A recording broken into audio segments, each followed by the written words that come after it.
Awesome. So, welcome everyone to this amazing Her platform discussion today. I've been looking forward to this session for quite some time, and I'm really honoured to have two amazing and incredible women with me, Samantha Bright and Kylie Lowe. Welcome, ladies. Thank you for joining me this morning. No problem. So I thought maybe let's start off just with a little introduction to you both, and then we can get into our topic. So Samantha, do you want to start? Yeah, hi. So my name is Samantha. Do I say how old I am? God, I'm old. So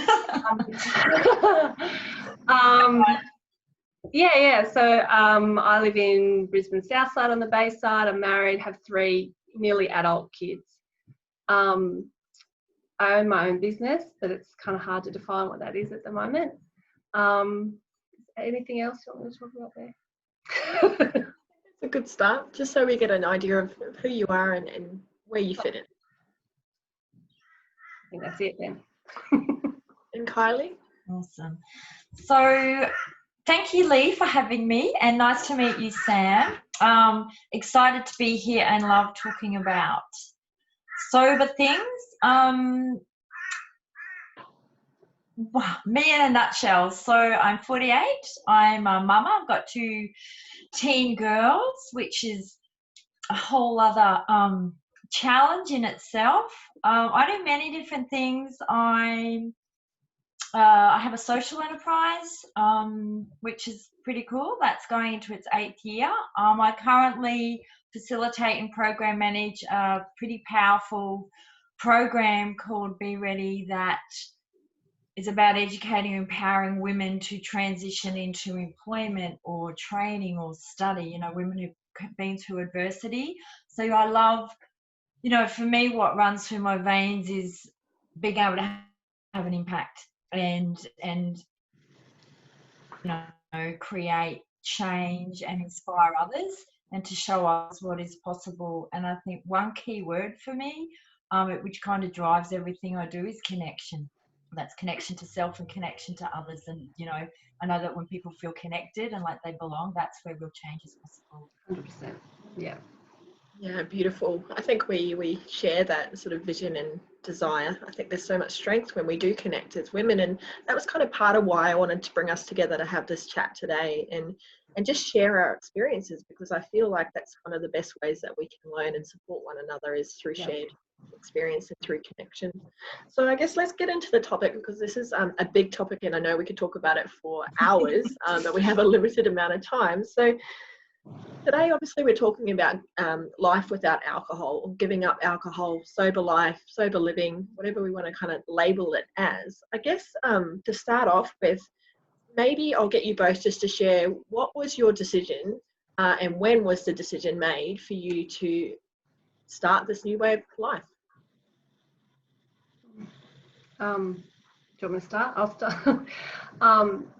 It's kind of, there was no, I think in a lot of stories I've read, or a lot of things that is the popular assumption about stopping drinking is that there is a rock bottom moment where your whole life crumbles and you're on your knees and you're forced to make a decision. And don't get me wrong, I'm sure that that is a lot of people's stories, and I don't want to take away any power they have around that. But mine was a completely different experience. It was almost like a knowing that started growing and became more and more pervasive, and that's a little bit of the way I operate. There's a little bit of a gut feel or intuition or whatever you want to call that. I'm a bit guided by that, and I think like I always have been, but I just started to get this creeping suspicion that I needed to look at some stuff. And the more I looked at my relationship with alcohol, the more it came into my awareness. So it came from this like gut feel that I don't think that this is actually serving me anymore. It came kind of into my conscious brain, and I was much more aware of when I would do it, how I would do it, what it gave me, what it took away from me. And I just started to think that it needed to be looked at. And there's a beautiful quote by Laura McCowan, and I'm probably going to get it wrong here, but it's something like, if you think there might be a better way to live, chances are there is. And so that's how it showed up for me. It wasn't this, you know, life-altering, like I didn't get arrested or anything like that. It was just like, to me, it's like someone, and I don't want to belittle it, but, you know, if I said, I'm just not going to eat dairy anymore because I've realised it messes with my stomach and I don't feel great, and I'm not lactose intolerant and I don't need to get a test. I just know for me, this doesn't work. And that's kind of, it wasn't as easy as giving up dairy, but that's kind of how the decision went. I strung together a few weeks. I did like a dry July, and then I decided, I might do another one of those. And then I just realised I liked life better when I did it. That Beautiful. Does that sort of resonate with you, Kylie, as well?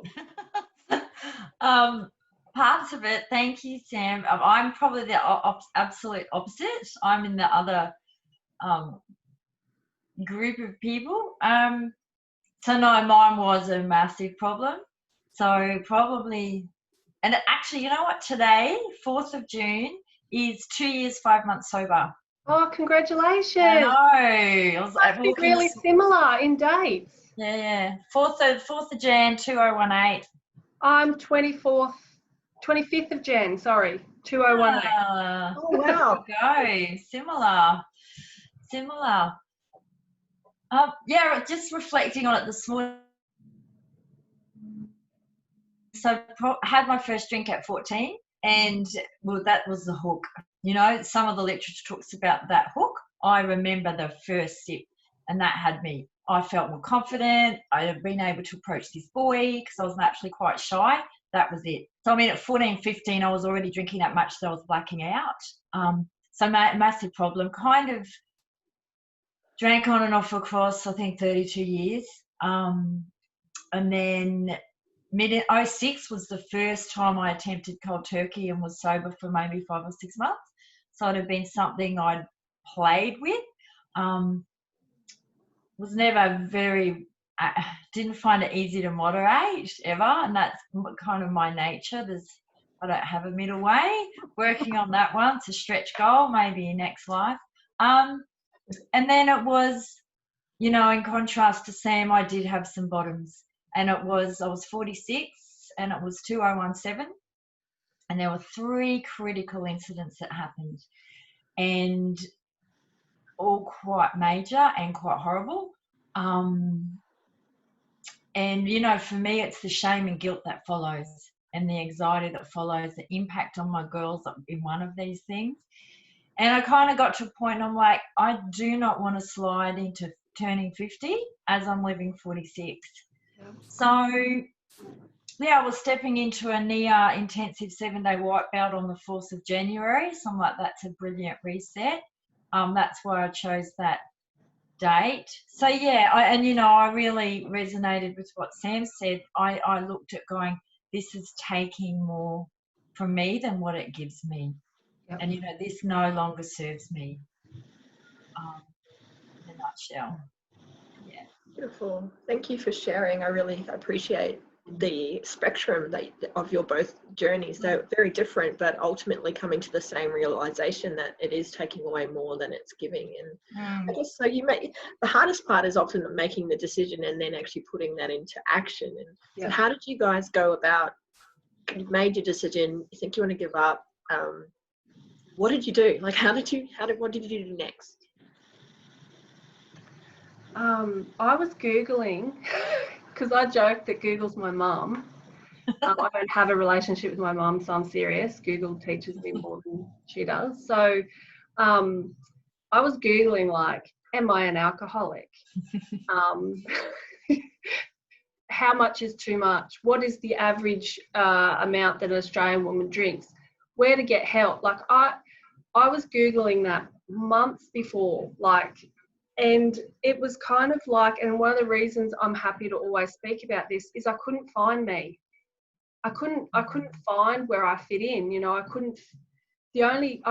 rang like government lines, and I had to have been in a much worse place to get help. And I felt like saying, but dudes, if I let this keep going, I know that I am gonna, do you want to treat me now or do you want to treat me then? Like, what do you want to do? And so I think it was kind of like, I literally think it was a dry July, and I was like, I'm gonna try that. I'm just gonna try that. And trying to stop showed me that my suspicion was correct, and I had to do something. Yeah, but that was like the first time, you know, and then it got into something else, and moderation didn't work for me. I'm the same. I'm an all or nothing kind of A type, I suppose, person. And yeah, like, I know just having one drink isn't just one. So it was make the decision once. Well, that's where I got to. Just make the decision once, then I don't have to think about it. Well, I do, but it's not like, will I drink at dinner, or will I drink at her house, or will I drink on Thursday, or how many drinks can I have on Saturday if it's a full moon? Like, no, just that's it. So, yeah. I like that. I like the concept of making the decision once. It was too exhausting. It was too much brain traffic, and dealing with all the other stuff on top of it. It just, like, it wore me down, and I knew it would make my decision harder every time. And I also reflect on what you said about like Googling and trying to see that information, because I've also been in personally in a space where considering where do I sit with my relationship with alcohol, and have Googled like you.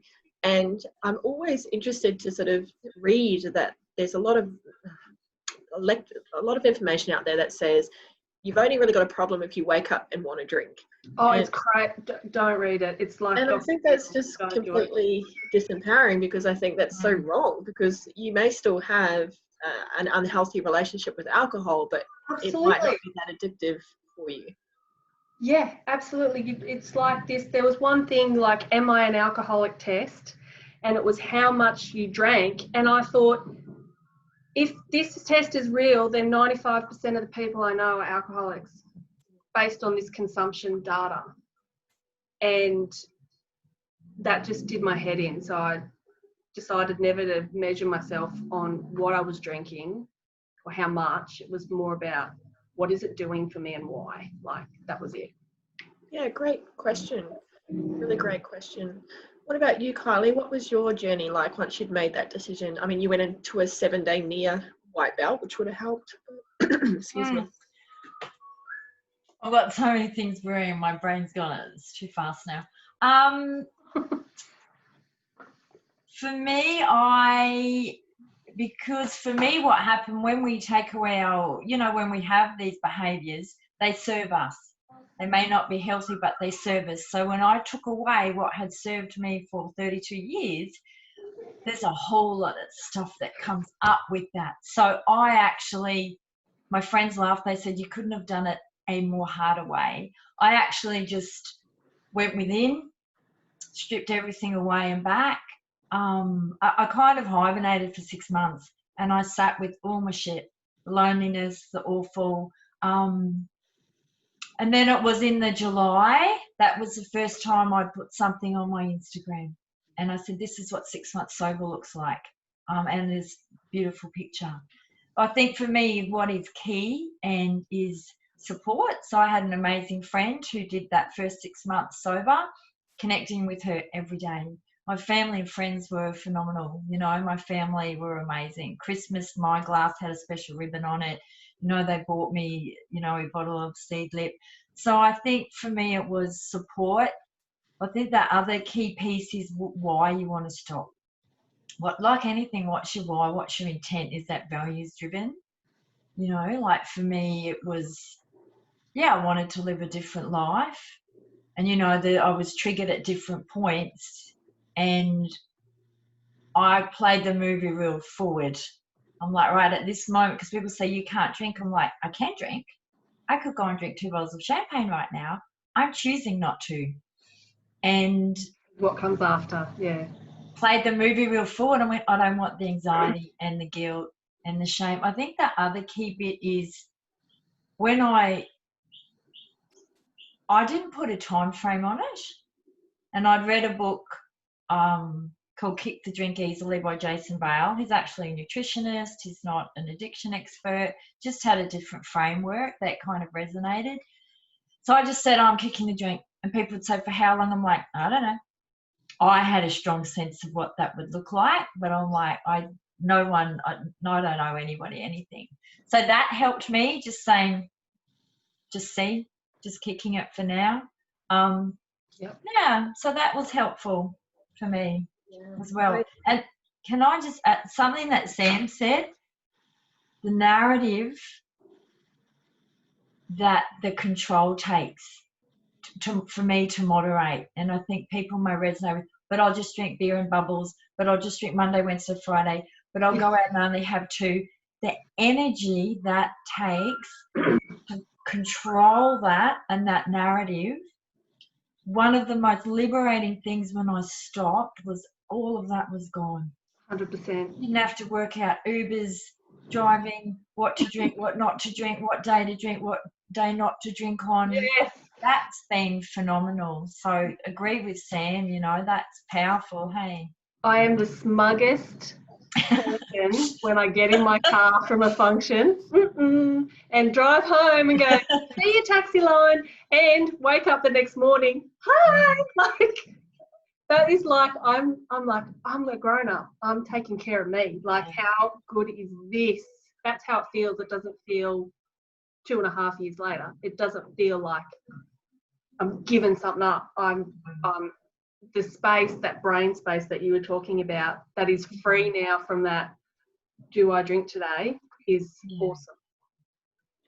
Yeah, I think that's really powerful, and something that resonated in what both of you said, particularly for me, was the why should be a positive thing. And I feel like when we connect to a why are we giving up? I think if we can move it away from it giving up and move it away from because a negative, and make it more of a, because life's amazing when I'm sober, or because I have so much more energy, or because I'm a better person to myself and I practice self-love when I do this. If we make it more empowering, I think that can help us and support us when things get a little bit more challenging. I think personally for me, not drinking alcohol is the most radical act of self-care I have ever done for myself. And it's like, it's almost like I made a promise that I'm not going to do that to you anymore. I'm going to sit in I call it sitting in my dirty nappy, the sitting with all my stuff you were talking about. I'm going to sit in my dirty nappy and feel this and actually look at what it is. And I'm going to care enough about myself to not numb out. I'm not numbing out to this anymore. Like, this is how I'm going to show up now. And I feel the most, like, you're proud of your children, you can be proud of things you do, like, an award or whatever. But this is the first thing that's like, it's mine. This is mine. This is something I did for me, and I can feel that, and it's amazing. Like, to me, it's not oh, you can't drink, you poor thing, or is it something? No, this is much different for me now. Do you find that there's stigma? I mean, drinking is such a big part of the Australian culture. I've lived in many other countries, and drinking is nowhere near like what it is in Australia. Do you find that there's sort of how do people respond and react to you when you say you don't drink? So interesting. I think because it is such a huge part of our culture, what I found was when I stopped drinking, that's a big mirror for people. So what that was reflecting back spoke volumes. It was really interesting. I got questioned a lot because I was party girl, up the latest, really extroverted, at everything. Yeah. I miss her. That's our other piece I'm really fascinated by. But yeah, it was, why have you quit drinking? And it's like, why are you still drinking? So yeah, I think it really puts up a mirror to people's own behaviour. Who I spent time with changed slightly. What I did change slightly, which again, I'm still adjusting to. At 2.5 years in, I'm still adjusting to who am I without the wild girl who I'd been since I was 14. So, I call it my wild sober. So where do I tap into her and allow her to be creative and come and play in a healthy, wild way? You know, that I'm really curious about that piece as well. And there's not a lot about that anywhere that I've found. Does that answer? Yes, it definitely does. I get that. So, and by the way, I was 14 as well when I started my love affair with drinking, and it wasn't a good partner. A solid one though. It shows up. Yeah, it shows up and it's socially acceptable. And as long as I can drive a car or assault anyone, I wasn't going to get arrested for it. So, like, you know, in fact, it was like, oh, gee, it was almost like a pat on the back how much I could drink and be up the latest and be the person who did the stupid things. And yeah. So stigma, sorry, to answer the question, is in the beginning, I felt it hugely. And I was almost this like brazen, radical, like I wanted to argue with everyone about it. But these days, now that I can see the language for what it is around alcohol, it's ridiculous.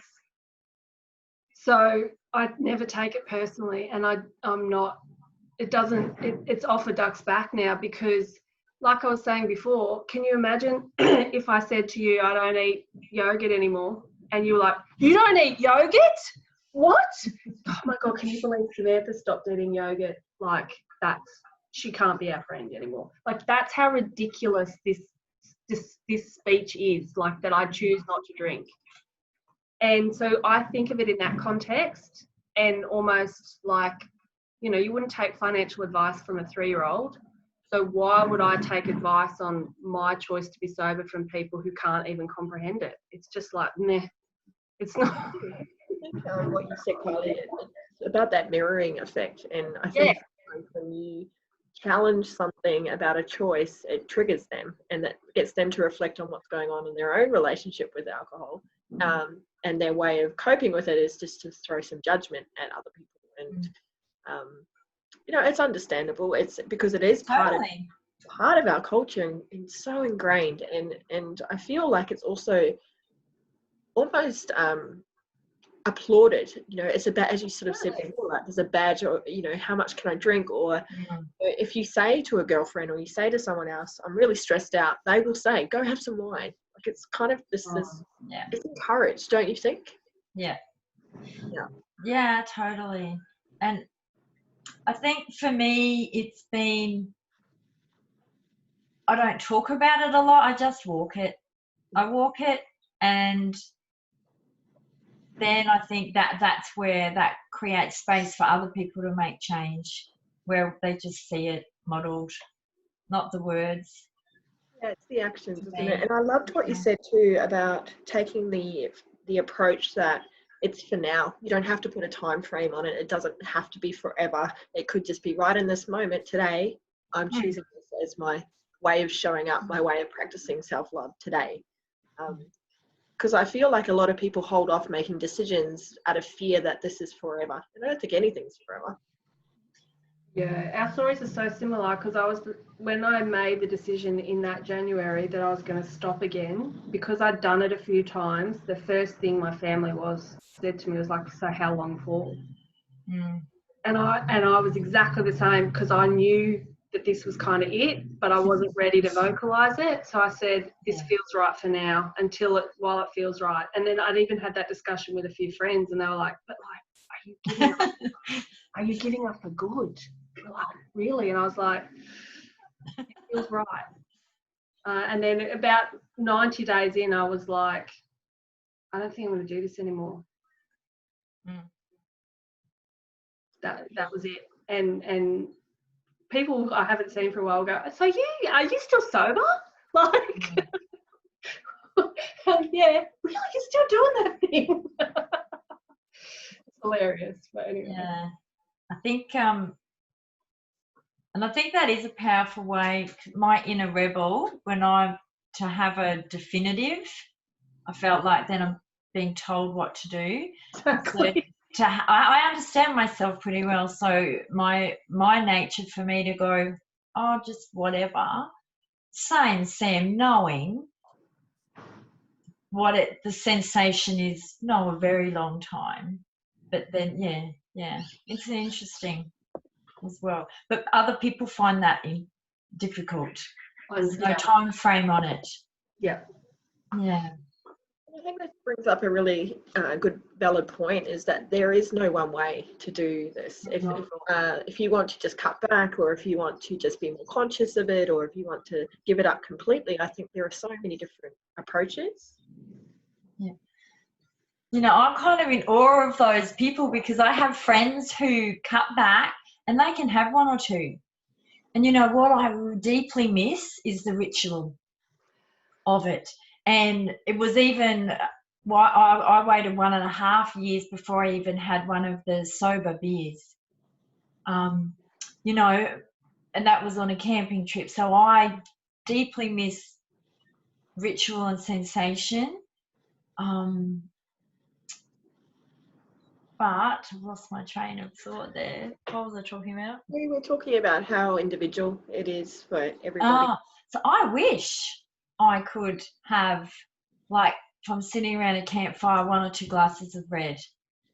That would be amazing. So I'm in awe of people who have that capacity. That's not my reality. It is, if someone said just have one, I'm like, why would I bother having one? It's 0 or 100. So yeah, I think very much, Lee, you know, it is what works for you. And it's about what Sam talked about initially, is that the intuition and your inner knowing, and knowing yourself and going, what feels right for me? Am I living my best life doing it? Is this serving me? I think if you ask yourself those questions and really tap in, then you'll find the way that's right for you. Love that. I think it doesn't matter really whether it is alcohol, or maybe it's cigarettes, or maybe it's your diet, or whatever practices you have that are either healthy or unhealthy.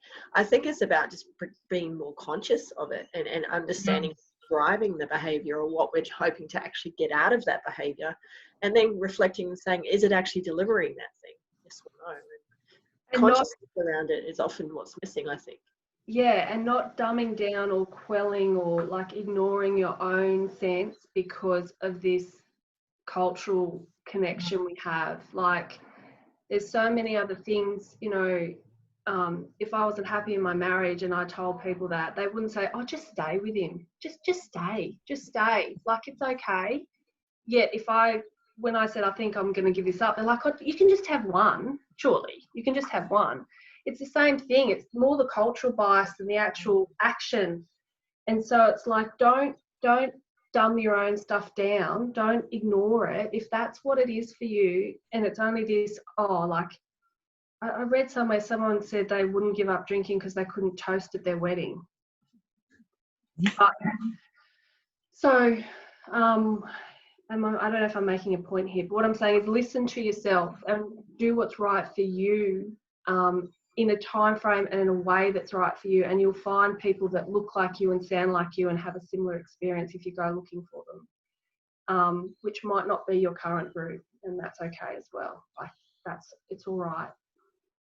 Yeah, it definitely requires courage to change, and whether it is that relationship with anything, any change is hard. We do know that, and I think that's what a lot of people fear, is how hard it is going to be. So let's focus, rather than maybe on what was hard, let's focus on what are some of the benefits that you both have seen personally from giving up alcohol. What have some of the changes been that you were expecting and potentially weren't expecting to come along? Can I just, before we talk about that, because I thought about this before and then I lost it, was something Sam was saying, you know, in those early days, the immense courage it takes to show up sober every day in your dirty nappy with your shit. You are so exposed and you are so vulnerable. Raw. And then to go and socialise, there is it's gone. So, to Sam, anyone considering this, and, you know, acknowledging in me the immense courage to cut back, stop, because, and I wrote a lot about this in those initial 6 months, was that feeling stripped raw. You know, I'm just naked. There's no cover up anymore. So, you know, powerful, but not easy. I Yeah. couldn't even dance for 6 months. And I was like the first one on the dance floor usually. And I literally could not get on the dance floor sober. It took me 6 months. And then the first time I did it, I was like ecstatic, and people thought I'd had a drink because I was so happy that I could dance again. Liberating, hey? It's about exploring those narratives, coming back to this thing that I can't dance unless I have alcohol in me, or you know, I can't socialize unless I've had a drink. Like these narratives, the stories that we tell ourselves that then keep us trapped in a habit, whatever that habit is. It's fascinating because you're right. Once we take away whatever is masking or whatever we're using to feel or not feel, we don't have anything else but a choice but to sit with it and witness it, and that can be pretty full on. So I do really encourage and think support is so important. Support and compassion towards yourself, and self-love, I guess, is huge as well. Sorry, what was the question? That's okay. That's okay, because I think these are all such powerful. I'm loving this conversation. What I was sort of hoping to explore was, have you seen or experienced any benefits of it that you weren't actually considering? Like something pop up that you're like, oh wow, this has also benefited me from me giving up alcohol. Do you want to go first, Kylie? I don't mind. I think there's far more benefit that I've seen, but not the ones I expected. So I thought I would lose 5 kilos. Didn't. I thought that it would help my anxiety. I hadn't even connected that I had anxiety before I gave up drinking. It was this low level or high level energy running through me that I couldn't, I was so dissociated from who I was and what I felt that I didn't even know that was anxiety. I thought that was the person shaking in the corner, not the loudest person in the room. And so it didn't fix the anxiety. I didn't lose weight. And I didn't become this miraculous, amazing mountain goddess mother like overnight. But what it gave me, oh my God, it's so hard to say how much, because I think I'm a better mother because I'm like here for it all now. Like I'm here for it all, the beautiful bits and the terrible bits.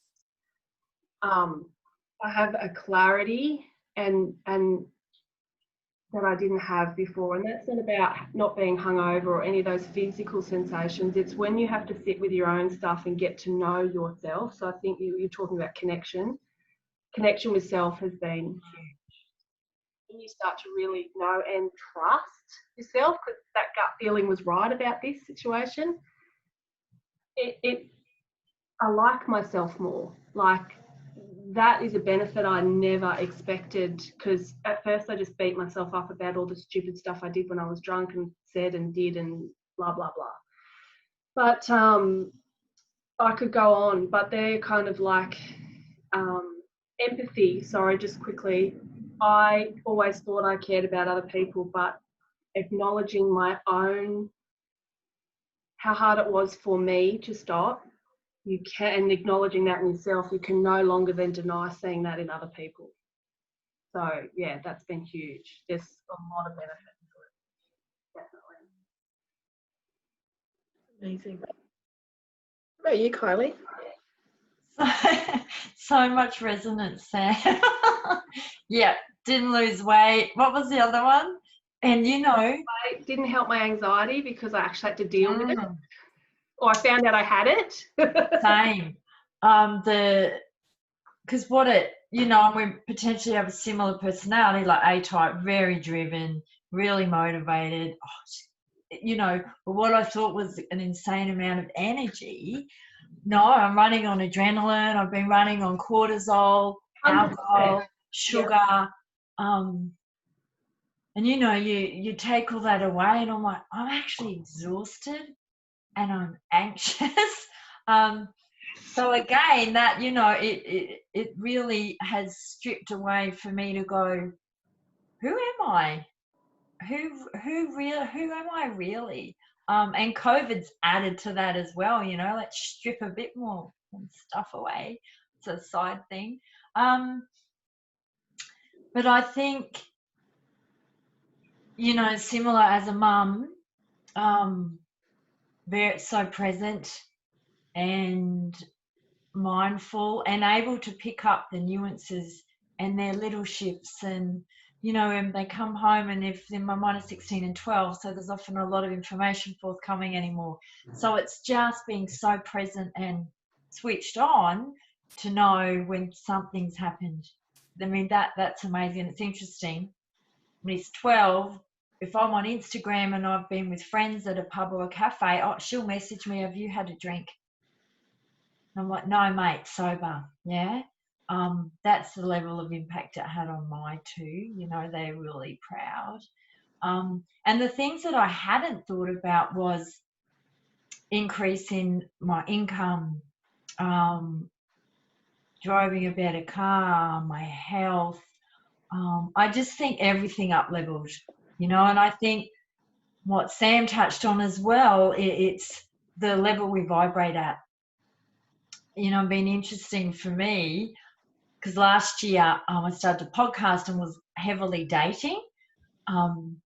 Very interesting dating sober. That's a whole other conversation. But what I've learned, and with my current partner, is he was drinking. He's actually now been sober for nearly 4 weeks, and that's just his decision. I actually wouldn't be able to be with someone who was drinking. It's been a massive learning for me. And, you know, most of my friends don't drink. I think it just, the shift is palpable. And people think they're smarter and they're funnier. No, it's uninteresting. It's painful from my perspective. And that's not being judgmental. I'm just saying that's not where I'm going to hang out anymore. No, because it doesn't serve me, and I feel more. I felt a lot before, but I think I covered up that I felt so much. So when you're really feeling it all, it's then again navigating, who am I? Yeah, I'd love to hear more from Sam. How did you navigate? Well, who am I now, or what does my life look like now? I don't know, find that tricky. I sold my business 4 months into being sober. Completely sold my business and left the industry because I had a sneaking suspicion that I should, but I needed that clarity and that absolute presence of mind. And I mean, in early days, I was a mess, I remember. But I don't advise anyone to make big decisions like that in the first 6 months. But for me, it was right. And I sold it. And but I almost, like, I'm 45. And so I got sober at, 42. I'm making up 43. And it's almost like I'm back to 14 when I started this relationship, going, okay, so who am I now? Like, what? What do I want to be when I grow up? Like, what? You know, I cut off all my hair, I changed the colour, I got some more tattoos, I went and did 500 courses and did all this stuff, and like started going out and treating the world like a buffet and taking a bite of everything to see what I liked the most, where somehow before sobriety, and it was my gateway to that, I was so stuck in this cycle that I wouldn't have looked up, like I wouldn't have done that. But just to say, I've been with my husband we've been married for 22 years, but we've been together for 24, 23. He still drinks. How is that? It's actually okay for me. Yeah. He's changed how he drinks and when he drinks, and through no influence from me. And in the beginning, I was really like, I promise nothing will change. And then about 60 days in, I went, no, actually, I was wrong. Everything has to change. Sorry, it's all changing now. So there's some like ground rules around how that works. But it just doesn't bother me because I'm so happy not doing it. Like, it's not. Yeah. But if he sat down with a bottle of red wine every night and I could smell it because that was my thing, it might be different. You know. And I love that. I think because I get women reach out to me because I share bits on my stories, and a lot of them say, yeah, but my husband still drinks. How am I going to do this on my own? And it's interesting, when I was dating last year, I kissed this guy and he'd been drinking red wine, and I'm like, oh no. It's knowing the triggers as well. Like, I can't smell red wine. I can't even sniff white wine. The smell. I went to Italy for 3 weeks sober.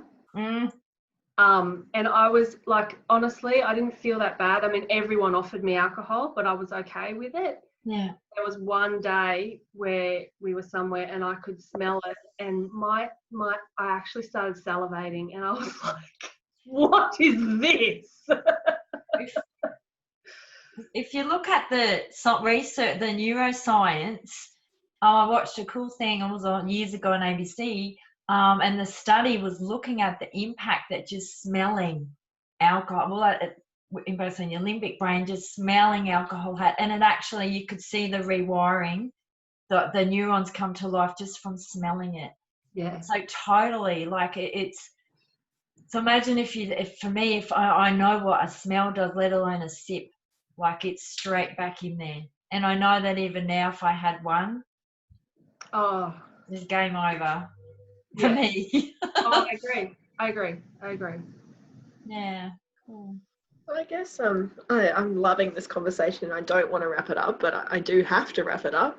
But before we do, I guess, this has been really amazing to learn your stories and to hear your journey. And I guess for any woman who is watching this, who is contemplating it for themselves, where do you think is a good start for them to find some info, or where should they go? So I because I didn't have anyone that didn't drink, I actually went to 2 AA meetings, but in different suburbs, and found that particular program wasn't for me, but explore it all.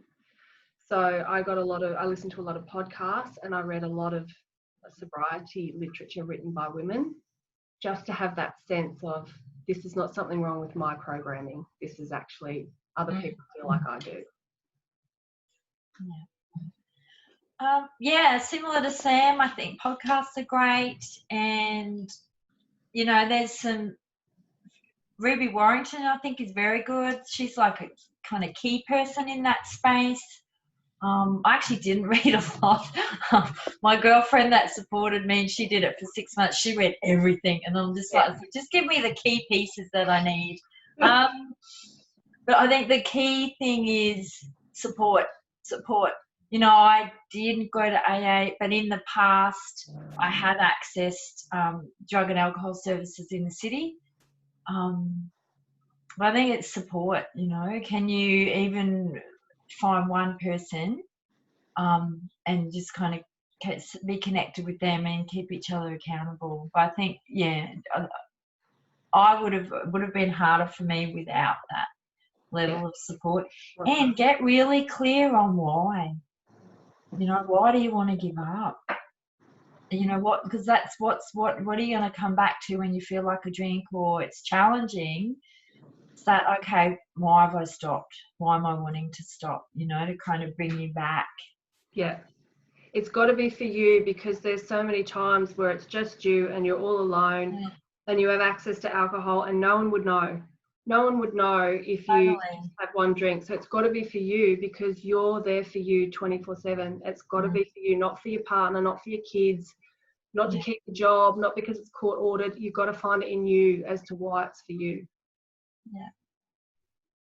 I think that is such a beautiful way to finish. I do, because I think it is a choice for you. And there is no one size or right path to it, or the go-to method. There's none of that. It's just a choice and a daily practice, I would imagine. Once we show up for anything else in life, it's about moment by moment and choosing healthy things that support you personally. So I just wanted to be really open with my gratitude to you both for just being so open today and sharing your journeys. I've learned a lot and I've really loved chatting to you both. So thank you. And I'm sure anyone watching is probably going to have some questions. So I might just pop this in and welcome the questions that come underneath the chat. So yeah, thank you again. It's been a pleasure having you today. Thank you. Thanks, Lee. Thanks, Sam.